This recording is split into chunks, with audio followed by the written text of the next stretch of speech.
Good morning student. Second semester की class में हम बात करते हैं आज स्वतंत्रता से पूर्व के शिक्षा की, या स्वतंत्रता से पहले जिन शिक्षा आयोगों का गठन हुआ उसके विषय में हम बात करते हैं। इसमें देखिए, हम इसको दो भागों में डिवाइड कर सकते हैं। एक तो सबसे पहले हमें ये जानना होगा कि स्वतंत्रता से पहले कौन कौन से एजुकेशन कमीशन गठित हुए हैं, और उसके बाद स्वतंत्रता के बाद हमारे यहाँ एजुकेशन की ये कौन कौन से एजुकेशन कमीशन का गठन हुआ है। तो आज हम सबसे पहले बात करते हैं प्रारंभिक शिक्षा के संदर्भ में जो आयोग गठित हुए हैं उसके बारे में।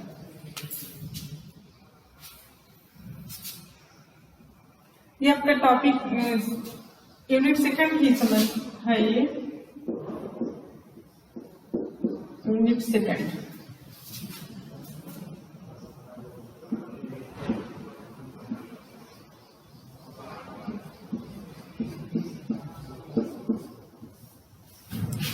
प्रारंभिक शिक्षा के संदर्भ में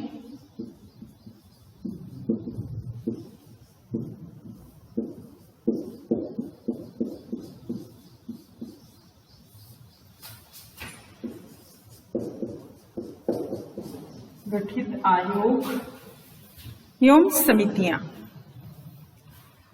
ये आपका सेकेंड यूनिट के तहत है। और इसमें अगर जुड़ जाता है आगे कि स्वतंत्रता के पूर्व शिक्षा की जितनी भी संक्षिप्त जानकारी है उसके विषय में हम बात करते हैं। यहाँ पर आपका टॉपिक हो जाएगा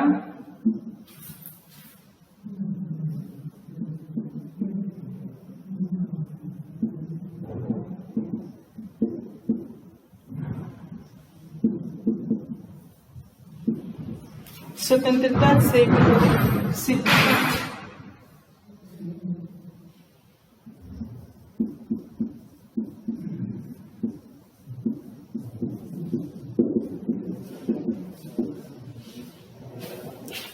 शिक्षा की संक्षिप्त जानकारी।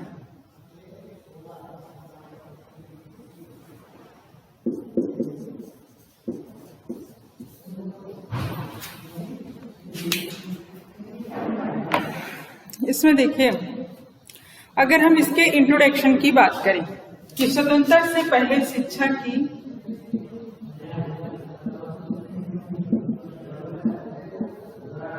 स्वतंत्रता से पहले शिक्षा की क्या कंडीशन थी, तो प्रारंभिक शिक्षा का जो इतिहास है वो बहुत ही पुराना है। प्रारंभिक शिक्षा का जो इतिहास है वो बहुत ही पुराना है। वैदिक काल में अगर जो प्रारंभिक शिक्षा की हम बात करें तो शिक्षा का स्वरूप गुरुकुलों में देखने को मिलता है, जहाँ पर शिक्षा गुरुओं के द्वारा गुरुकुलों में दिया जाता है। उसके बाद आता है बौद्ध काल। बौद्ध काल में शिक्षा के लिए बौद्ध मठ है और बौद्ध विहार में शिक्षा दी जाती है, जहाँ पर बौद्ध भिक्षु शिक्षा देते हैं। उसके बाद मुस्लिम काल आ जाता है। मुस्लिम काल में शिक्षा, प्रारंभिक शिक्षा के लिए मकतब और मदरसे में शिक्षा दी जाती है, जहाँ पर मौलवी के द्वारा शिक्षा दी जाती है। ये तो रही। उसके बाद जब यहाँ पर मिशनरियां आई, और मिशनरियां सबसे पहले शिक्षा के लिए यहाँ पर बिल्कुल उनका काम क्या था, उनका जो ऑब्जेक्ट था यहाँ आने का वो ये था कि व्यापार को बढ़ाना है और यहाँ पर ईसाई धर्म का प्रचार प्रसार करना है। लेकिन अब यहाँ पर उनको व्यापार बढ़ाने के लिए यहाँ पर वर्कर की भी तो जरूरत होती, तो इसके लिए उन्होंने सोचा कि बिल्कुल शिक्षा के प्रति उनका कोई मतलब एक तरीके से कोई भी रिस्पॉन्सिबिलिटी नहीं थी, बिल्कुल उदासीन थी। लेकिन जब उन्होंने यहाँ पर अपने व्यापार को ब्रॉड रूप में बढ़ाया और उनको दिक्कतें आने लगी, और वो ये नहीं चाहते थे कि हमारे यहाँ के कोई भी अंग्रेज वर्कर आके यहाँ पर फोर्थ एम्प्लॉयड के रूप में कार्य करे, इसके लिए उन्होंने सोचा कि यहाँ पर थोड़ी सी प्रारंभिक शिक्षा तक ही बात को रखा जाए। तो मिशनरियों के द्वारा ही सबसे पहले आधुनिक शिक्षा की शुरुआत की गई। तो इसमें कभी कभी क्वेश्चन आता है कि भारत में आधुनिक शिक्षा को लाने का श्रेय किसको है। तो देखिए, लोग ना चाहते हुए भी लॉर्ड मैकाले का नाम लेते हैं, लेकिन उससे पहले अगर किसी का नाम आता है जो इसके लिए श्रेय जिसको दिया जाना चाहिए वो जाता है चार्ल्स ग्रांट को। आधुनिक शिक्षा का पितामह चार्ल्स ग्रांट को कहा जाता है। क्वेश्चन में आएगा भी तो आप इसी को बताइएगा कि भारत में आधुनिक शिक्षा लाने का श्रेय चार्ल्स ग्रांट को जाता है, क्योंकि यहाँ पर शिक्षा के लिए जो आंदोलन हुआ उसमें चार्ल्स ग्रांट ने ही सबसे पहले बढ़ चढ़कर हिस्सा लिया और शिक्षा के प्रति मिशनरियों के ध्यान को यहाँ आकर्षित किया। तो यहाँ पर मिशनरियों द्वारा आधुनिक शिक्षा का प्रारंभ होता है।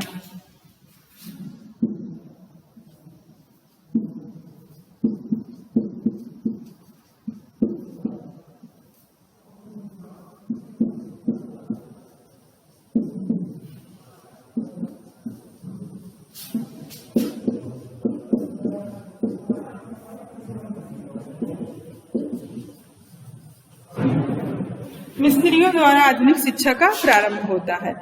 यद्यपि मिशनरिया का प्रमुख उद्देश्य अपने व्यापार को बढ़ाना था और यहाँ पर ईसाई धर्म का प्रचार प्रसार करना था। भारत में आधुनिक शिक्षा को लाने का श्रेय हम सीधे से एकदम बिल्कुल चार्ल्स ग्रांट को देंगे, और इसके लिए कुछ मिशनरियां हैं जिन्होंने सबसे पहले पहल की। तो इसमें सबसे पहले नाम आ जाता है डच मिशनरी का।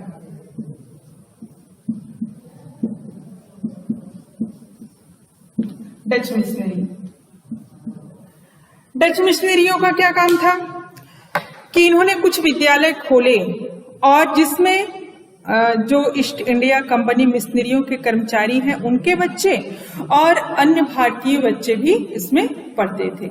और उसके बाद डेन, फ्रांसीसी, पुर्तगाली और अंग्रेज मिशनरियां आई। इन्होंने भी अनेक विद्यालय स्थापित किए और इनमें विभिन्न विषयों की शिक्षा दी जाती थी। उसके बाद अंग्रेज मिशनरियों ने बंगाल को अपना सबसे पहला केंद्र बनाया। यहाँ पर ईसाई धर्म के प्रचार प्रसार के लिए बंगाल को इन्होंने अपना मुख्य केंद्र बनाया। उसके बाद सन आता है सन 1765। 1765 तक कंपनी की शिक्षा नीति जो थी वो केवल प्रारंभिक शिक्षा देने तक थी। उसके बाद शिक्षा नीति में परिवर्तन हुआ और उच्च शिक्षण संस्थाएं भी स्थापित की गई। कुछ उच्च शिक्षण संस्थाएं हैं जैसे 1781 में कलकत्ता मदरसा की स्थापना हुई।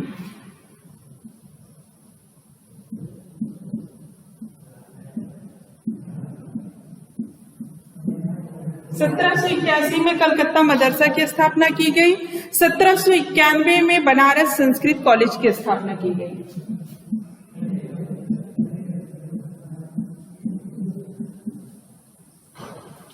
बनारस संस्कृत कॉलेज।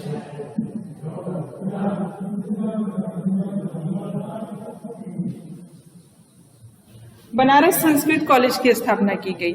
इसका मुख्य उद्देश्य क्या था कि हिंदू मुस्लिम जो नवयुवक हैं उनको कानून की शिक्षा देकर एक कनिष्ठ पद यानी लिपिक पद के लिए तैयार करना, और जिससे कि शासन में किसी भी तरीके की दिक्कत ना हो।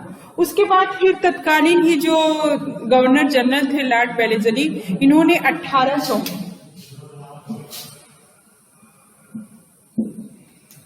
Fort William college,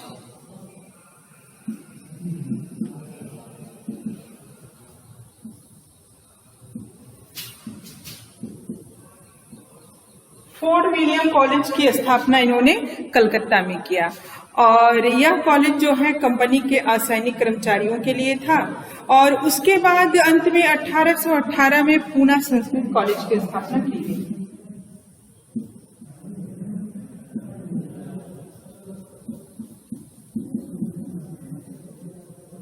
Poona Sanskrit college की स्थापना की गई।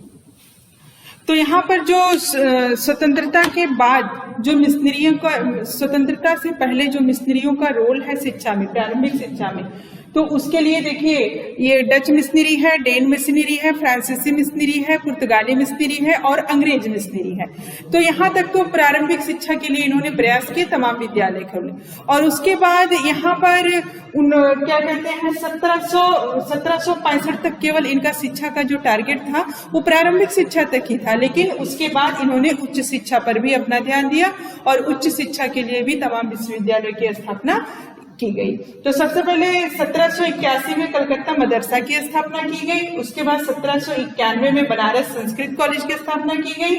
उसके बाद 1800 में लॉर्ड विलियम वेलेस्ली के द्वारा फोर्ट विलियम कॉलेज की स्थापना की गई और 1818 में पूना संस्कृत कॉलेज की स्थापना की गई। और इसके साथ ही धीरे धीरे तमाम नॉर्मल विद्यालय और मिशनरी विद्यालय स्थापित किए गए, जिसमें शिक्षा व्यवस्था पर यहाँ पर कंपनी के ऊपर पूरी जिम्मेदारी दे दी गई कि अगर जो कंपनी अपने जो शासित क्षेत्र हैं वहां पर शिक्षा की संपूर्ण व्यवस्था कंपनी करे और जिससे कि एक जवाबदेही सुनिश्चित हो और जो पढ़े लिखे लोग यहाँ पर हैं वो उनको आसानी से उपलब्ध हो सके और उनका यहाँ का जो लिपिक पद का कार्य है, कनिष्ठ वर्ग का काम है, यहाँ के इंडियन करे, जो कि जन्म से तो भारतीय हो पर माइंड से अंग्रेज हो। उसके बाद इसमें आ जाता है 1813 का आज्ञापत्र और इसके आगे की बातें हम करते हैं। थैंक्स।